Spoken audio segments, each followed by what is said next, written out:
திருவள்ளூர் மாவட்டத்தில் அதாவது குறிப்பாக ஊரக வளர்ச்சித் துறையில் உள்ள காலியாக உள்ள ஊராட்சி செயலாளர் பணியிடங்கள் உள்ளிட்ட அனைத்து நிலை காலி பணியிடங்களையும் உடனடியாக நிரப்ப வேண்டும். ஊராட்சி செயலாளர்களுக்கு சிறப்பு நிலை தேர்வு நிலை வரையறுக்கப்பட்ட ஓய்வூதிய உள்ளிட்ட விடுபட்ட உரிமைகளை வழங்க வேண்டும். அதே போன்று என்ஜிஎன்ஆர்ஜிஎஸ் திட்டத்தின் கீழ் தனி ஊழியர் கட்டமைப்புகளை ஏற்படுத்த வேண்டும் உள்ளிட்ட 21 கோரிக்கைகளை வலியுறுத்தி தற்போது ஊரக உள்ளாட்சித்துறை அதிகாரிகள் மற்றும் ஊழியர்கள் கண்டன போராட்டத்தில், அதாவது சாலை மறியல் போராட்டத்தில் ஈடுபட்டு வருகின்றனர் திருவள்ளூரில். இதனால் இப்பகுதியில் ஒரு பரபரப்பான ஒரு சூழல் நிலவி வரும் நிலையில் அவர்கள் சாலை மறியல் போராட்டத்தில் வரக்கூடாது, அதாவது சாலைக்கு வரக்கூடாது என்று காவல்துறையினர் பேரிகார்டுகளை அமைத்து அவர்களை தடுத்து நிறுத்தி வாக்குவாதத்தில் ஈடுபட்டு வருகின்றனர்.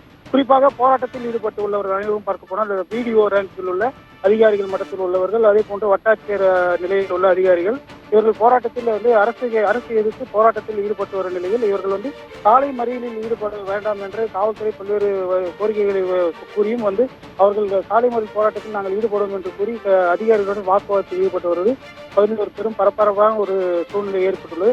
தற்போது அதிகாரிகள் அந்த சாலை மறியல் போராட்டத்தில் ஈடுபட முன் வந்த போது அதிகாரிகளை காவல்துறையினர் குண்டுகட்டாக கைது செய்து பேருந்தில் ஏற்றியுள்ள அந்த காட்சிகள் தான் தற்போது நாம் பார்த்து வருகிறோம். குறிப்பாக 21 கோரிக்கை அம்சங்களை நாங்கள் வலியுறுத்தி அரசுக்கு போராடி வரும் நிலையில் நாங்களும் அரசு அதிகாரிகள் தான் எங்களை ஏன் இது போன்று குண்டுகட்டாக தூக்கி கைது செய்து உள்ளிட்ட வாக்குவாதத்தில் அதிகாரிகள் ஈடுபட்டு வருவது பெரும் பரபரப்பை ஏற்படுத்தியுள்ளது.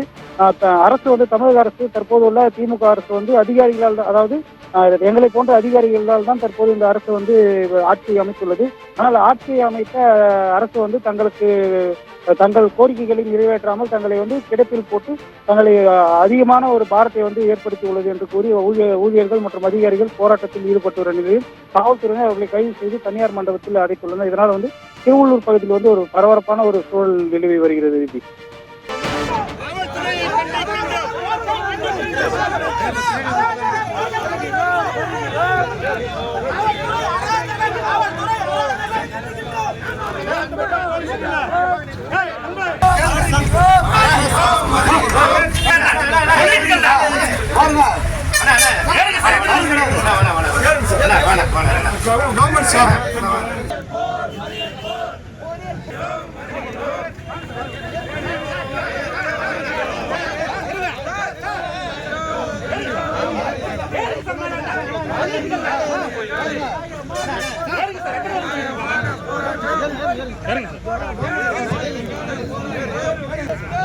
என்ன